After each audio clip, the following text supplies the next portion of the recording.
Hello, Auburn Pepper Library friends. It's Karina here, and welcome to our DIY tweens. Today we're going to make some shampoo slime with just a couple ingredients you may have in your house.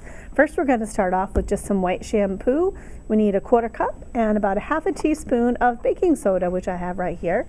I'll take my baking soda, mix it in with my shampoo, and we're just going to mix this up until it creates slime. Bubbles.